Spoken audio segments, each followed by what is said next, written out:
আসসালামু আলাইকুম। সংসদ ভবনের সামনে থেকে আমি মোহাম্মদ জসিমউদ্দিন মোহন বলছি। তো বহুদিন পর সংসদ ভবনে আসার সে সুযোগটুকু পেয়ে খুশি হলাম। 15 বছর যাবৎ স্বৈরাচারী শাসকের জালে আমরা আটকা পড়েছি। শহীদ আবু সাঈদ ভাই এবং যারা বুকের তাজা রক্ত ঢেলে দিয়ে এই দেশ স্বাধীন করেছে তাদের প্রতি সম্মান রেখে আমি 2-4টি কথা বলতেছি আপনাদের সামনে। একটা কথা বলতে পারতেছি। আজকে দেখেন, আমি আপনাদেরকে একটা কথা বলতে চাই। এই যে সংসদ ভবনের সামনে দাঁড়িয়ে যে আমি 2-4টা কথা বলতেছি, কিন্তু বিগত 15 বছরে এ ধরনের কথা আমি বলার কোনো সুযোগ পাই নাই। এর কারণ হচ্ছে কি, এই স্বৈরাচারী শাসক শুধু স্বৈরাচারী করে নাই, এই স্বৈরাচারী শাসকে মানুষের মুখের জবান পর্যন্ত বন্ধ করে দিয়েছে।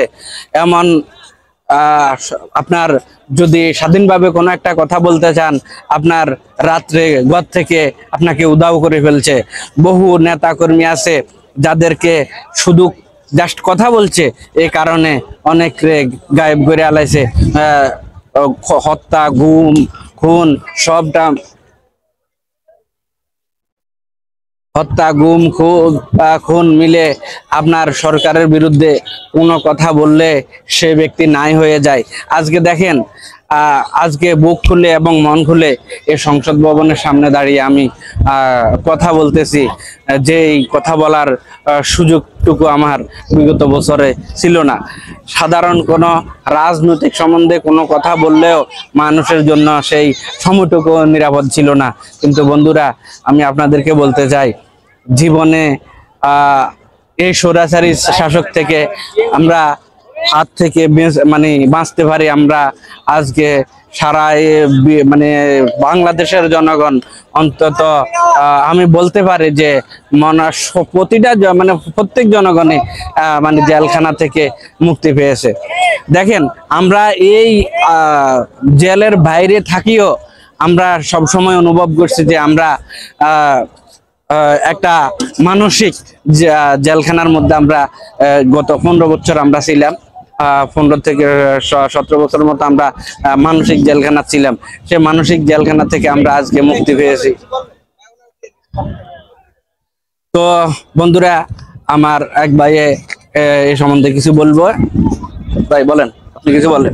আসসালামু আলাইকুম। এই বাংলাদেশটা ভাই 15টা বছর আমরা জিম্মি হয়েছিলাম ভাই। 15টা বছর আমরা কালকে দেশটা স্বাধীন করছি ভাই। আবার নতুন করে বাংলাদেশ আবার নতুন করে আমরা স্বাধীন করছি ভাই। আগে যে মুক্তিযুদ্ধ হয়েছে, ওই মুক্তিযুদ্ধ আছে, এই মুক্তিযুদ্ধ অনেক দ্বিগুণ বাড়তি মুক্তিযোদ্ধা। আমরা এই শহীদ জনতা আমরা মুক্তিযুদ্ধ করছি। ছাত্ররা লক্ষ লক্ষ পোলাপান গুলি করে আহত করে লাশ গুম করা হয়েছে, এই লাশ খুঁজে পাওয়া যেতেছে না ভাই। এই বাংলাদেশে এই দুর্নীতিবাদ সরকার দেশ ছেড়ে পলাই গেছে। এই সরকারে বিদেশ থেকে আইনা এই বাংলার মাটিতে বিচার করা হবে। এই বাংলার মাটিতে গুলি করছে, এই বাংলার মাটিতে বিচার করা হবে সবারই। যত আইনমন্ত্রী আছে, যত মন্ত্রী আছে, এমপি, মন্ত্রী, নেতাকর্মী যত অত্যাচার করছে, এই বাংলাদেশের মাটিতে আমার বিচার করতে হবে। আমরা বাঙালি, এই বাংলাদেশে বিচার করতে হবে। এটা আমি সবার কাছে আবেদন জানাই, দেশবাসীর কাছে আবেদন জানাই। আমি এই সবার ধরে আইনা, বিদেশ থেকে ধরে আইনা এই বাংলাদেশে বিচার করতে হবে। এই বাংলাদেশের লক্ষ লক্ষ মানুষের গুলি করছে, ছাত্রকে গুলি করছে, নির্যাতন করছে, গুম করছে, খুন করছে। এই প্রশাসন বাসা থেকে ধরে আইনা গুম করছে, এর কোনো খোঁজ পাওয়া যাইতেছে না। এই প্রশাসনকে বিদেশ থেকে আইনা হারুন সাহেব বাংলার মাটিতে বিচার করতে হবে। বাংলা মাটিতে আমরা সবাই অনেক বছর, 15টা বছর কষ্ট ছিলাম, কথা কইতে পারি নাই। এখন আমরা স্বাধীন করছি দেশ, আমরা ছাত্ররা দেশ স্বাধীন করছি। আমরা এই বাংলাদেশ স্বাধীন চাই। সারা যত সরকার আসুক, এই দেশ আমার নিজের অধিকার আদায় করতে চাই, নিজের অধিকার কথা বলতে চাই। আমরা এই বাংলাদেশটা আমার নিজের কথা মতন নিজের অধিকার আদায় করতে চাই। আমরা এই দুর্নীতি সরকার কোনো সময় আর যে কোনো সরকার হোক এইরকম সাহস পাইবে না এই দুর্নীতি করতে। যত দুর্নীতি করছে সবার বিচার হতে চাই। এই বাংলার মাটিতে যত দুর্নীতি করছে, যে আইনমন্ত্রী হোক, প্রশাসন হোক, যত ছাত্র নেতা হোক, এই ছাত্র নেতা সাদ্দাম ও হুঁশিয়ারি দিছে সবারে গুলি করে মারবো।